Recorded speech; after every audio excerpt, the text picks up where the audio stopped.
To Syria now, where the country has been a scene of turmoil for over 10 months, and there were few signs of ending chaos. Even as a ceasefire agreement has been reached between Syrian forces and the Free Syria Army, international powers are debating their own moves. Jeremy Sparrow-Wynn has more details.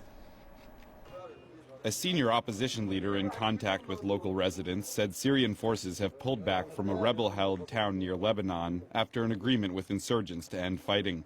Dozens of tanks and armored vehicles that had been surrounding Zabadani, 30 kilometers northwest of Damascus, pulled back on Wednesday night to military garrisons.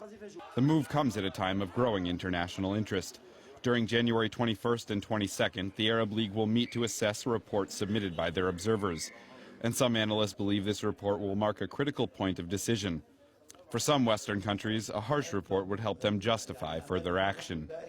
Britain needs to lead the way in making sure we tighten the sanctions, the travel bans, the asset freezes on Syria. In terms of who is actually helping the Syrian government to oppress their people, there is now growing evidence that Iran is providing a huge amount of support, and there have been some interceptions of some shipments by Turkey, which are particularly interesting in this regard. But people should also know that Hezbollah is also an organisation that is standing up and supporting this wretched tyrant who's killing so many of his own people. This is not a sentiment held by Russian Foreign Minister Sergei Lavrov, who says Russia and China will stand firm against intervention.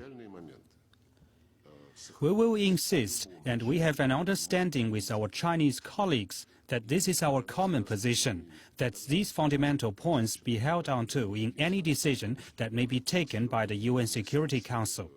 The red line for us is quite clear. We will not support any sanctions. If somebody intends to use force by any means, and have already heard calls for the intervention of some Arab troops, we will hardly be able to prevent this, especially if somebody wants to do something like this so much. But let it happen on their own initiative.